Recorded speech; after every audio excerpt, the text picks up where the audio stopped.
Halo Ngominers, apa kabar? Kembali kita berjumpa di Ngomongin Inter. Sebelum kita mulai, kalian pasti mengira sebelum kita mulai kasih aku ngiklan. No, aku bukan mau ngiklan. Sebelum kita mulai, aku mau pengumuman giveaway. Jeng jeng. Ini giveaway-nya kaos Inter Milan Second Star Campioni d'Italia. Kebetulan ini adalah kaos yang aku pakai, jadi ya kawan-kawan bisa lihat beginilah penampakannya. Alright, caranya gampang banget. Ini ada 2 giveaway. Cara pertama, untuk kawan-kawan yang perlu dilakukan itu hanyalah berkomentar di video ini, tapi tolong jangan nyepam. Komentar apa yang berkaitan dengan ini, dengan apa namanya, dengan konten ini nanti akan aku undi. Di konten berikutnya aku umumkan ya pemenangnya. Itu yang pertama. Yang kedua adalah buat kawan-kawan yang sudah menjadi member Ngomin, apapun tingkatan levelnya, itu langsung aku undi dari ininya, dari nanti aku bikin list membernya terus langsung aku undi. Juga akan diumumkan di konten berikutnya. Jadi itu 2 caranya gampang sekali. Pertama tinggal komentar aja, terlepas dari kalian member, mau non member, mau subscriber, mau non subscriber, yang penting ini apa namanya, komentar di bawah, ya udah langsung masuk undian. Oke, nah langsung saja sekarang kita berita pertama adalah kawan-kawan mungkin ingat 2 bersaudara Stankovic, Filip Stankovic dan Alexander Stankovic. Nah ini ringan aja dari Stankovic, dia bilang saya menganggap Di Marco itu seperti kakak saya yang lebih tua, older brother. Sekarang dia kan lagi main di Switzerland ya. Kalau kawan-kawan ingat, sebelumnya dia adalah kapten di tim Primavera Inter. Nah, pada saat pre-season musim ini dia sempat dimainkan oleh Inzaghi. Menurutku kelihatan potensial dia itu bagus, tapi ya memang kalau ingin maksimal pertumbuhannya ya udah dipinjamkan. Sekarang lagi di klub apa ya? Luzern namanya. Dia bilang begini, saya ingin keluar dari comfort zone. Tahu kan comfort zone itu zona nyaman saya. Jadi ketika kesempatan itu datang, saya langsung memanggil Di Marco, nelpon maksudnya, bukan memanggil, sini kamu ke rumah.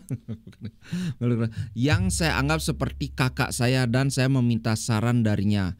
Dia menyuruh saya untuk menerima tawaran itu. Setelah 3 hari saya berada di Switzerland.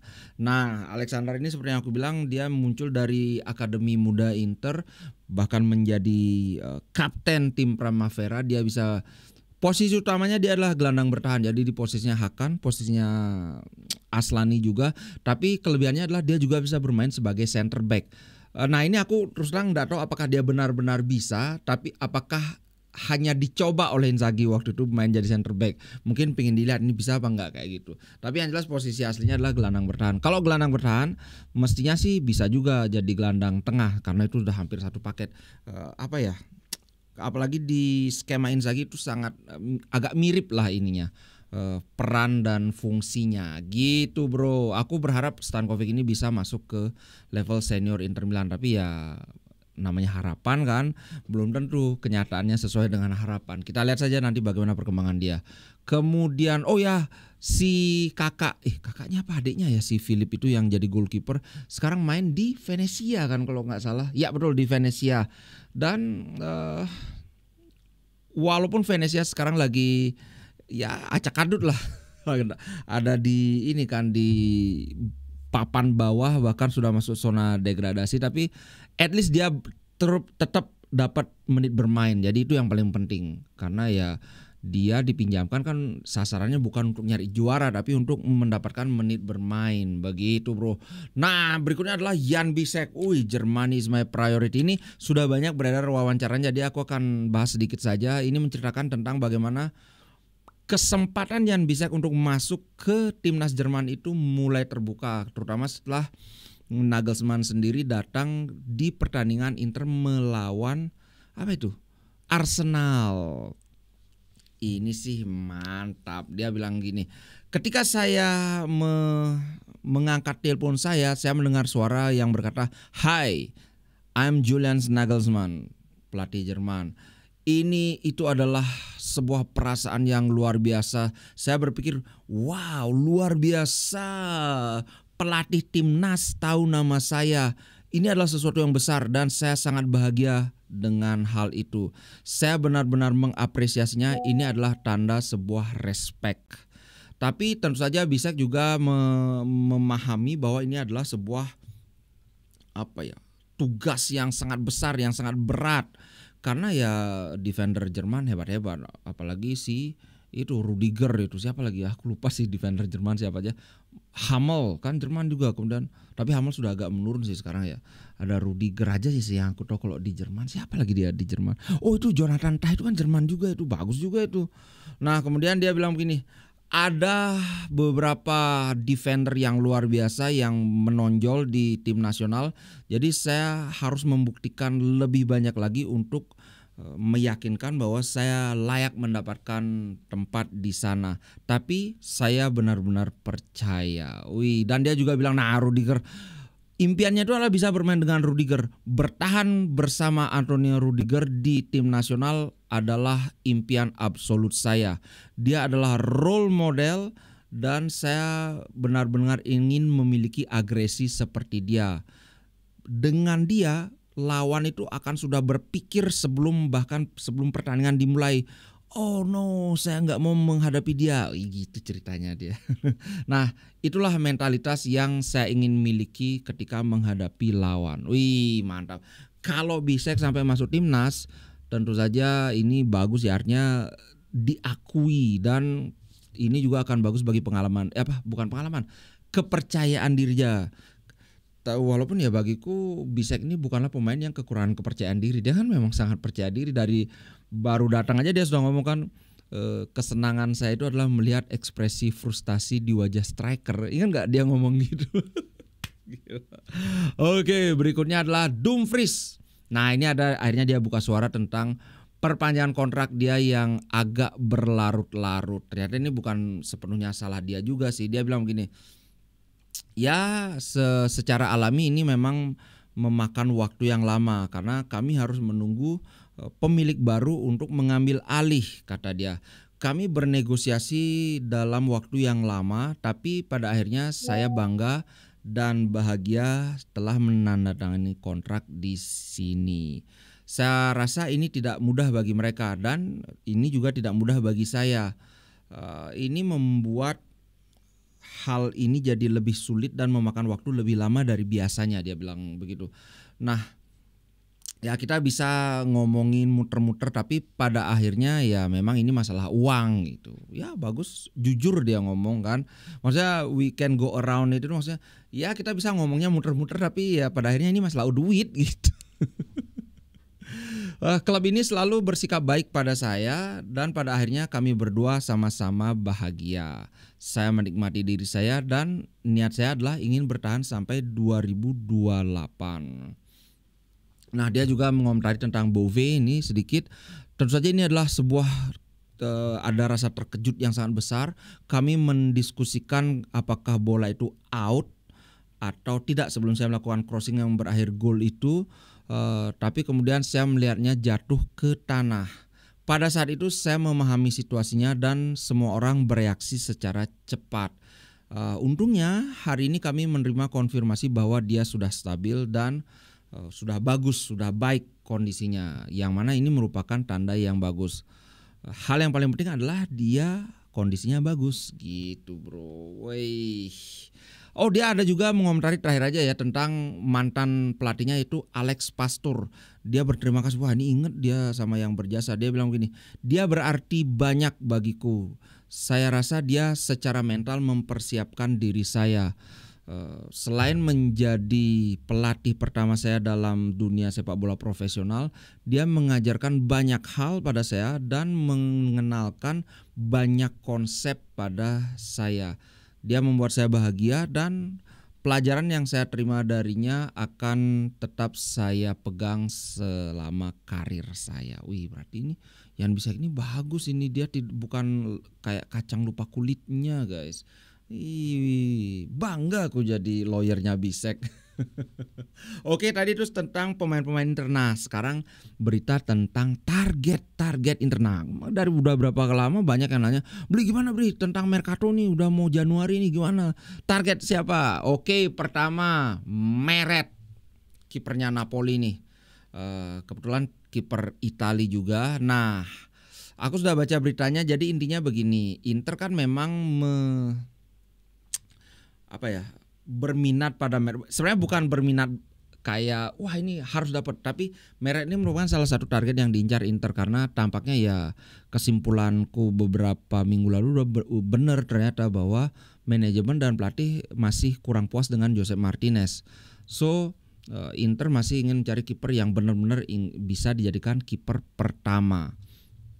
Dalam hal ini ada keuntungan bagi Inter di mana ternyata diskusi perpanjangan kontrak antara Meret dengan Napoli itu masih alot dan kemungkinan akan mandek karena Meret minta kontrak 3 tahun sedangkan Napoli itu maunya cuma kasih 2 tahun. Nah, ini menurutku aneh karena Meret ini kan sudah terbukti, bahkan dia salah satu key player bagi Napoli ketika mereka dapat Scudetto kan. 3 tahun usia Meret kalau nggak salah sekarang itu baru 27 tahun. Kalau itu tambah 3 tahun itu kan baru 30 tahun. Untuk ukuran kiper 30 itu kan masih bayi. Kiper Inter aja Sommer udah berapa ya? Udah 45 tahun itu.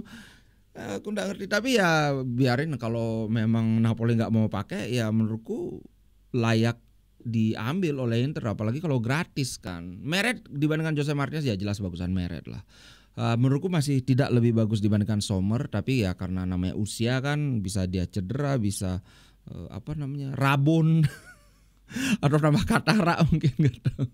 Yang ngerti lah maksudku ya, bisa apapun bisa terjadi di musim depan, cedera lah, mulai bengang-bengong lah kayak Handanovic. So kita perlu kiper yang lebih muda. Kemudian nah ini yang lumayan heboh. Setelah sebelumnya cukup heboh dengan berita Muhammad Salah, sekarang muncul mantan rekannya Salah lagi, yaitu Sadio Mane. Sadio Mane ini kan sebenarnya agak gimana ya kalau bilang, dia masih salah satu winger terbaik, bisa bermain jadi striker dia di Eropa di masanya, tapi kemudian somehow dia nggak ketemu kesepakatan dengan Liverpool sehingga akhirnya dia pergi dari Liverpool ke Bayern Munchen. Di Bayern Munchen aku melihat dia sebenarnya bagus, tapi somehow tidak berkembang. Yang aku baca waktu itu sih ada masalah dengan beberapa pemain senior di sana, banyak yang cemburu karena dia datang gajinya gede banget. Itu bahkan pernah sampai berkelahi kan sama Leroy Sané kan, sama AE gitu. So akhirnya dia sekarang di Arab. Cuman masalahnya adalah begini. Satu, dia itu sudah tua banget, 32 tahun. Kita pakai standar Oak Tree, 32 tahun itu sudah tua banget namanya.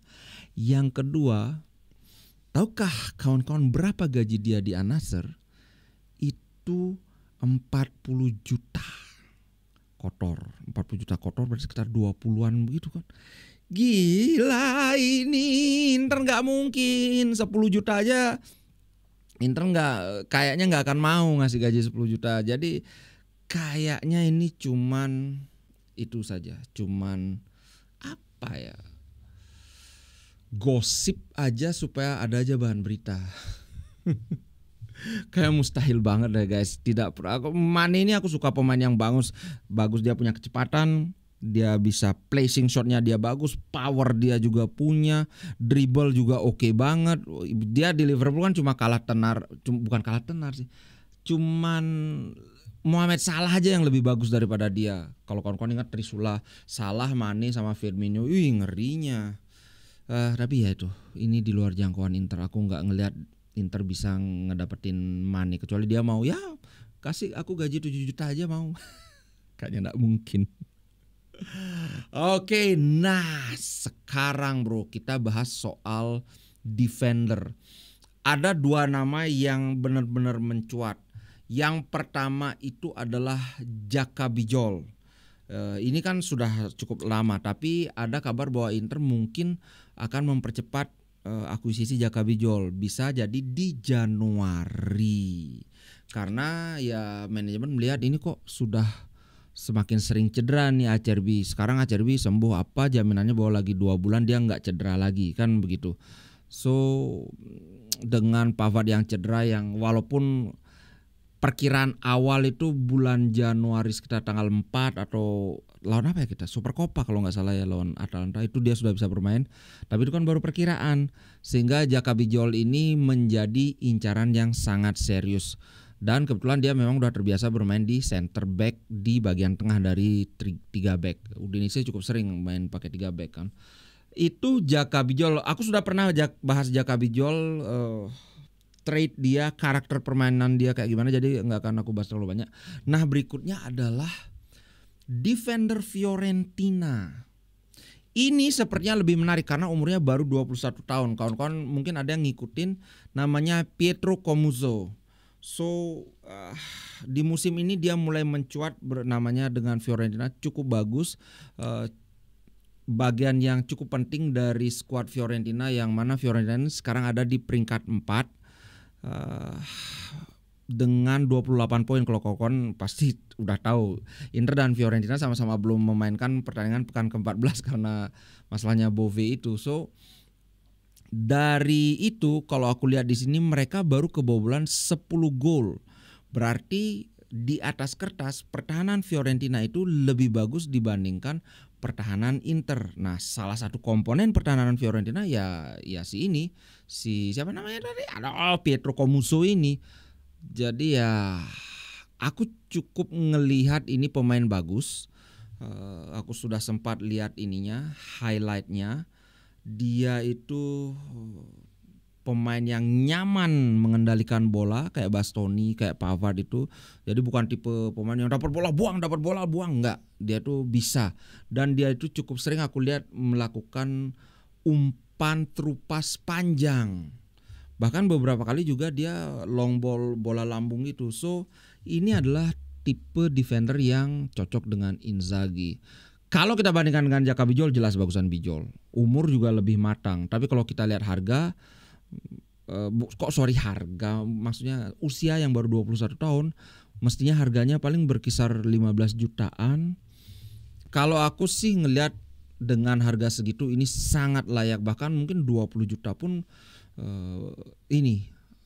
bagus, ini bisa dikejar. Cuman aku nggak tahu kontrak dia ada lagi berapa lama kan, karena ya berapa durasi sisa di kontraknya itu akan menentukan harga jual pemain juga. Cuman bedanya dibandingkan Jaka Bijol adalah ya Comuzzo ini terbiasa main di 4 back. Kalau kawan-kawan ingat ketika Conte baru datang, De Vrij yang sebelumnya sudah menjadi langganan starter di Inter itu dia cukup kesulitan, sempat digeser sama Godin kan posisi dia waktu itu. Nah, ini Comuzzo ini sekarang mainnya di Fiorentina itu kan pakai 4 back. Apakah bisa langsung nyetel, ya kita lihat aja nanti. Gitu bro. Nah, sebagai penutup aku akan bacakan berita, bawakan berita yang muncul di sini. Bagaimana Oktri ingin mendorong dibangunnya stadion baru. Aku akan intisarikan saja ya. Kalau kawan-kawan mengikuti perkembangan stadion ini, kemudian kolabsku dengan Om Senator juga. Om Senator sempat bilang bahwa bikin stadion di areal San Siro ini solusi jangka pendek karena banyak keterbatasannya, karena sudah ada stadion yang nggak boleh diapa-apain, nggak boleh dibongkar. Artinya ya Inter cuma bisa bikin stadion doang, nggak bisa bikin kayak hotel. Karena kan kemarin maunya yang terintegrasi gitu kan, mau ada mall, hotel, kemudian gelanggang olahraga segala macam, apalah itu aku nggak ngerti. Tapi kalau di sampingnya San Siro nggak bisa kayak gitu. Belum lagi ada concern dari masyarakat setempat. Nah, ternyata dari Oktri mereka ingin dengan rencana di San Siro ini, bukan di Rossano gitu loh. Kemarin ada hal yang sempat menjadi halangan, itu adalah harga tanah di sekitar situ. Tanah itu kalau kawasan itu mau dibeli, itu membeli tanahnya aja udah 200 juta. Belum lagi ongkos membangun stadionnya, karena ini kan membangun ulang stadion, bukan merenovasi begitu. Cuman ini kalau ya saat ini revenue dari stadion itu sekitar 70 sampai 75 juta per tahun. Jika Inter bikin stadion sendiri atau bersama Milan lah, revenue itu bisa diproyeksikan meningkat hingga 130 juta euro. Tentunya ini gede banget kan, hampir berapa nih? Hampir 2 kali lipat kan. 70, anggaplah 70 kali 2 itu kan 140. Ini 130 kan sekitar berapa itu? 85% kenaikannya. Jelas ini sangat menggiurkan kan, karena namanya kalau kita bilang wah, uangnya dari mana ya? Uang kan boleh pinjem. Pebisnis kelas atas itu mereka mana pernah bikin apa-apa pakai duit sendiri. Mereka bikinnya pakai duit bank. Itu minjem, nanti apa yang dijadikan apa namanya? Yang dijadikan jaminan ya stadion itu sendiri lagi dijadikan jaminan. Aku sih mendukung bikin stadion baru, masa malu lah salah satu klub terbesar di Eropa tidak punya stadion sendiri. Itu pun berbagi stadion sama Milan. Ih, malunya tuh di sini, di mana? Di sini. Ya itulah pokoknya. Oke guys, itu dulu untuk konten kali ini. Sampai jumpa di konten berikutnya. Ciao.